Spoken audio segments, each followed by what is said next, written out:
and welcome to the newspaper review here on TAV TV, and happy Salah to our Muslim faithfuls. Yes, this is where we discuss with people on the street. We get to hear their reactions and thoughts as regards headlines making rounds on the papers. My name is Obed Jerry, your host for today, and yes, you out there can also be a part of this show. Do have to subscribe to our channel if you are yet to subscribe. Turn on your notification button. Connect with us across all our social media platforms. So now when we drop videos like this, you get to receive our notifications. Well, before we discuss with our brothers and sisters on the streets as regard these headlines making rounds on the papers, let's first look into these newspapers that I'm holding and see what the stories look like. Today being 10th Wednesday, April 2024.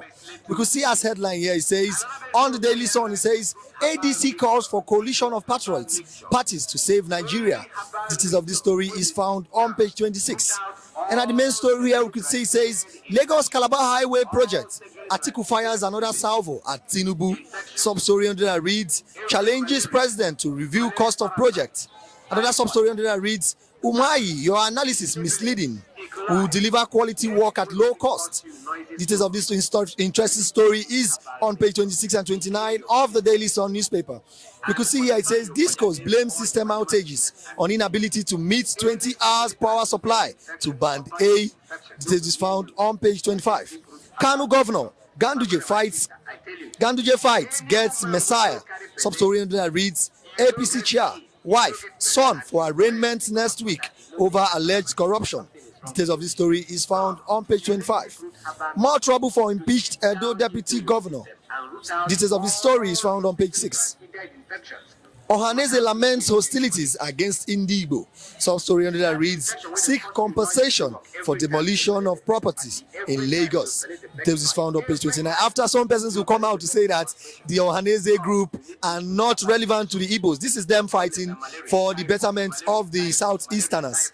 All right, still on the newspapers, you could see it says, Ondo Guba, APC NWC summons aspirants for certificate screening Friday. Details is found on page 28, and that's all we'll be taking on the Daily Sun newspaper. And moving on, we'll be looking at the Punch newspaper. We could see it says, let's build Nigeria together. Tinubu, governors, senators tell Nigerians. Details is found on page 20. Falcons play goalless with South Africa, qualify for Olympics. Details is found on page 13. Dealers demand 850 naira per litre diesel as Dangote marketers meet. Details is found on page 22. Here it says, Coastal Road Project not wasteful. Umahi slams Atiku. Details is found on page 16. And at the main story where you could see it says, rising naira value. Presidency backs Cardoso, vows further clampdown on racketeers. Details is found on page 2 of the Punch newspaper. Here we can see a very sad story, a picture of fire raising down markets in Lagos. The headline reads, fire raises 14 Lagos market buildings, 4 structures collapse. A very sad one, a very huge loss to the Lagos state government. Details of this story is found on page 4 and 5. Impeachment. Shaibu writes CGN. APC members warn against ex-deputy governor's return. Details is found on page 12. Missing lawyers' corpse found in Imo forest. Details of this story is found on page 5. EFCC nabs 8 for alleged crude oil theft in Akwa Ibom. Details is found on page 4, and that's all be taken on the Punch newspaper. And lastly, for today, we'll be looking at the Nation's newspaper. We can see it says, Oba of Benin, no justification for killing of soldiers in Okuama. That's very true. Details of this story is found on page 29. Fubara, I'll continue to frustrate crisis promoting attempts. This is found on page 27 of the Nation's newspaper. Jakwa, Abia government plans special salary for health workers. 200 million naira loan for Arewa community in Akwa Ibom. Details of this interesting stories are found on page 27. Atiku goofed on Lagos-Calabar Coastal Road, says Umahi. Sub-story that reads, former VP doesn't understand figures. Interesting. Details of this story is found on page 4. PDP crisis. Reps minority caucus disowns opposition lawmakers. Sub-story under that reads, Ugo Chinyere group unknown to parliament. Details is found on page 4. Federal government extends holiday till tomorrow. Details is found on page 26. Igbo conference to hold Friday. Details is found on page 27. Let's rebuild together. President urges Nigerians. Sub-story under that reads, Tinubu'S speakers, governors, CAN, others seek peace, unity in messages. Details is found on page 2. Here it says, fireworks with NLC throws Labour Party in turmoil. Sub-story under that reads, Union raises transition panel to replace Abure-led NWC. It's a joke taken too far. Details is found on page 2. Fire raises 200 shops in Cross River. Another sad story of this fire attack. Details is found on page 26. Tantita nominated security firm of 2023. Details is found on page 27, and that's all we'll be taking on the newspapers for today. Now let's get to see the reactions of people on the street. Let's get to hear what they have to say as regard these headlines on the newspapers. Stay tuned. Good morning, sir. Yeah, good morning to you. Welcome, sir, and happy Salah holidays. Yeah, I wish you the same. Yes. All right, I'd like your thoughts on the nations that says Atiku goofed on Lagos-Calabar coastal road, says Umai. Atiku has been tackling the government in power at the moment. Yeah. So what do you have to say about that? Well, Atiku of a person, he has been criticizing Tinubu all this while. From the beginning, good. And as far as Atiku is concerned, Atiku do at times give useful suggestions. But the government doesn't seem to take it. So what do you want him to do? What do you want him to do? He will just tell us and they've been watching them. But as far as Atiku is concerned, Atiku has been given better meaning of how Nigeria will move forward. So if you criticize, let the present government sit down and then look at the criticism, whether they are constantly good enough for the government to take it or to leave it. So if it is good, let the government apply its policy. And then it work right in applying good policies. Because Nigeria want to favor the masses. Yes. So let the present government consider what Atiku is saying, whether it is good or it's bad. Let them look at it critically. Now you are matured. You've been in Nigeria for a very long time. Man. Exactly. Yes. Now you've known how this politics thing have been running for a very long time. Yes. Now seeing Atiku how he has been doing for a very long time, let's say in a span of 10 years, do you think he's politically relevant to Nigerians? Atiku remain relevant, so, and it's a strong force in the PDP caucus. Okay. In the as far as PDP is concerned, Atiku is somebody to be reckoned with there. Okay. Let's say assuming you are trying to. Yes. In spite of the fact that Atiku didn't win the presidential election that passed, Atiku made impact. Okay. He made impact because look at the whole thing. You know Nigeria. You know what things used to happen in Nigeria. So let me stop there. So like you rightly said, you said Atiku is giving constructive criticism. Yes. Now, assuming he was to be president, do you think he would have done any better? Why not? Why not? As far as I'm concerned again, I believe Atiku is an economist, so he should know what to do better. He was the former vice president of President to Obasanjo. So okay, now compare that Obasanjo tenure after Obasanjo left, good luck Yar'Adua came, good luck came. Compare that time to Nigerian situation now. How we living now? Big, huge difference. Nigeria now, honestly, we are suffering. Our naira, nothing to write home about. Our economy, petrol, going down the drain. Fuel, just the same thing too. Now wow, my brother. All right, thank you very much. Hello, good day. Yes, good day, man. Welcome, happy holidays, happy Salah holidays. Thank you. That normally we are supposed to be observing the holiday, resting and making merry, but we as media men, we are out here making ends meet and passing information to the general public. Exactly. All right, I would like your thoughts on the nation's paper that says Japa Abia government plans special salary for health workers. This is a follow-up to the situation that we are seeing, this Japa syndrome.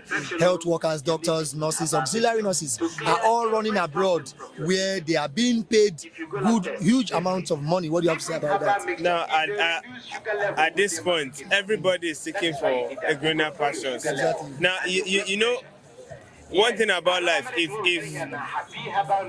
you have actually stressed for too long with too many excuses, you get to make out solutions for yourself. Now, this Japa syndrome is like Nigerians being tired of their present situation. So you will not actually blame doctors because this actually affects everybody.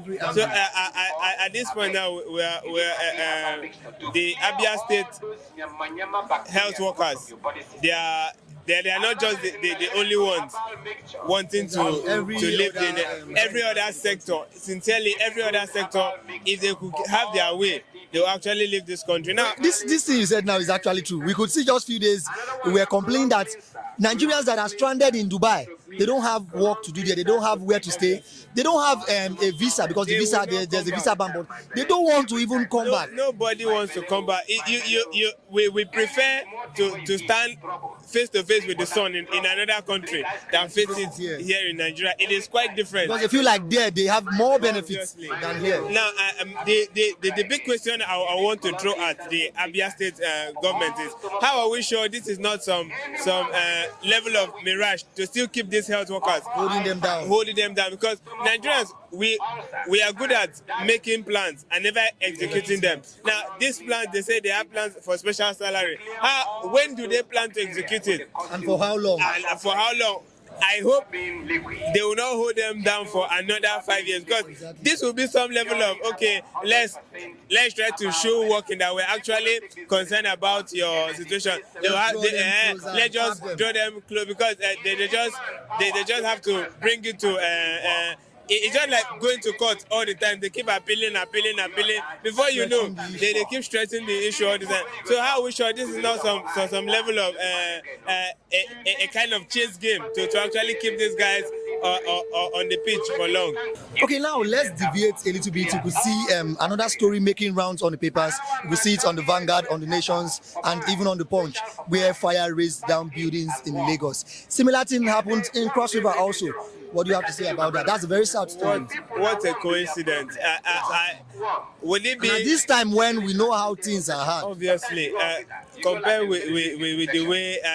I know a common Nigerian man will say it's because of the sun. The sun is increasing too much. That's why the fire was able to consume. Or I heard somebody saying that it's because of the sun. Assuming it was a colder weather, we would have had some a little damage to it. But much has been said about this fire outbreak. There is no year. Now, funny enough, there is no year that comes and go without having fire outbreak in market. It looks as if this is like the third time fire outbreak is happening, and the second time is happening this year in Lagos. Obviously, now funny enough, it just I don't know if it's actually a coincidence that it happened in Lagos, happened in Cross River. So our heartfelt sympathy goes to those that must have lost. Because I overheard some person say that over the social media that there was a person that bought goods over 10 million naira and only sold 1% of what he bought. So it's really, really sad compared to how things are right now. So in as much as we're looking at the sympathetic aspect of it, let's also look at the safety aspect of this thing, because in as much as we know that fire does not ignite itself. Exactly. Something causes fire, something triggers fire. So it all boils back to us being, because just like the quote, security is everybody's business. We should be mindful, in as much as we are the hustling and bustling has gotten to our blood. We should be very cautious of our safety. There is no harm in switching off your equipment once you're done. But I know most Nigerians, we are so our nonchalant attitude towards things that you say, why will I turn off a socket when I would? Some people just say, why will I turn off my bulb and allow to conserve energy? You know those kind of things. Nigerians, we are not conscious of very, very little things. So in as much as we are sympathizing with these marketers that have actually lost their goods in this hard time. Please, we should not forget, because I know the next thing that will come up is that government should come to their aid and the likes of it. But we all have what to do. Safety is everybody's business, so we should be mindful, because this is our business. Sincerely now, what has affected those guys now in Lagos who radiate back to every cardinal point here in Nigeria. So what affects one affects everybody. So please, let's be cautious of whatever. All right, now what's your take on having fire extinguishers in homes and shops? Because we know rarely do you go to any store and see fire extinguishers. Now my point exactly. Nigerians, we are so nonchalant about safety. Safety. We were just out for our. Because we are sure if this fire started and there were enough fire extinguishers, the damages would not be up to this level. I know if we get to the point of having to have fire extinguishers in little shops, let's start from there. Talk less of the bigger market. Nigerians will ask, who will buy the fire extinguisher? Is it from my business money? That's why I say we are so nonchalant about this thing. The next thing they will tell you, sir, is that government should come and provide fire extinguisher. In my own shop, our marketers are having unions. So now these unions now should be able to cater for these little things. We should not just have unions to increase price of things. Should not just have we should look into let them be useful on the safety aspect. So just like I said before, safety is everybody's business. So let's do justice to whatever little thing that we're doing. Let's do justice to it. Let safety be our business. Let it start from us. All right, thank you very much. All right, this is where we draw our curtains for today. You heard everything that has been discussed here. Please, if you have anything to add, please slide to our comment section and drop your comment. If you have a counter opinion as regards what I discussed here with the members of the streets, drop your opinion also in the comment section. Of course, we would like to hear from you. Subscribe to our channel if you are yet to subscribe. Turn on your notification button. Connect with us across all our social media platforms. My name is Obed Jerry, your host for today, and this is the newspaper review here on TAF TV. Have a lovely Salah holiday ahead.